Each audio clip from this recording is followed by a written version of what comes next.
is the worst communication that you've ever seen?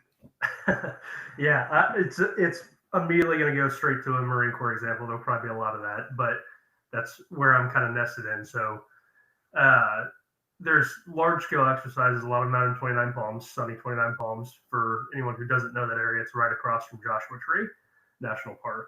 Um, but it all stemmed around operational security for our network operations center during one of these large exercises. We weren't necessarily in a situation where we were going to be notionally targeted, but we were still standing up security to that. A lot of it was personality and past history driven. I wasn't necessarily one of the key actors, but I got to be on the receiving end of the results of this. So there were two kind of higher level officers who were in charge of this site, nor notionally in charge of the site. One had been told he was in charge, but functionally that was not the case. So there was a total lack of clear intent, clear messaging. So when two people started trying to like command the situation or control the situation, they were completely off. They weren't talking to each other because of past history or personality differences. So we basically had a site of 45 Marines who were supposed to be supporting the entire division with communication architecture set up. And that for the first probably 24, 48 hours, which is that critical time frame in any sort of military context, we were going back and forth between, are we doing this? Are we doing that? People are yelling at each other in the COC. Like, so from a tempo perspective, from the morale of the team, from the effectiveness of that team, because those two individuals and the broader team, from basically from our G6 down, was not communicating clearly what the expectation was, how we wanted people to work together as a team. It just completely torpedoed us for the first probably week. I'll be honest, like those first 48 hours where we really felt the pain and suffering of it and the friction of it.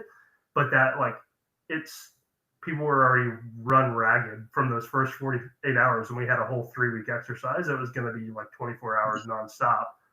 So the team was completely gutted already from the start. So like that's like from a communication perspective, like if you fail to do it effectively, it can have huge impacts, not just on the people that you're talking to, the conversation you're having, but your entire team will feel that, will see it, and it'll affect the way that you're doing your job. Yeah. What about you? Like, what is something that you've seen? I don't know if it'll be a similar military situation. It seems that that's a common trend, or if it's something broader. Well, I'm going to go super narrow, honestly. One of my core values is truth. And something that I'm thinking about a lot in my relationship with my wife, who I love dearly, is I will layer communication sort of on purpose, implicitly. Like, I don't think through, I'm going to do it this way, but I will layer communication in really unhelpful ways. So if she says, even this morning with our 6 month old, can you take him to hold him so he'll go back to sleep at 5 a.m. One, I'm tired, so that's a layer. And I say, yeah, which if you wrote that would be yeah. And what I mean is, yeah, of course. But I also mean, I don't really think he's going to go back to sleep. And I really want to read the Wall Street Journal. And can I just hold him and do that? Or can you hold him for 5 more minutes and maybe he will? There's all this latent information that is packed into that tone of yeah. But she hears it totally different. She hears it as you're not being supportive, or I've been up with him for the last hour and seriously, you can't hold him for 5 minutes to go back to sleep. And so, and I think we do that because I want to tell her all of those things that I just mentioned of the Wall Street Journal. I don't think he's going to fall back asleep, blah, blah, blah.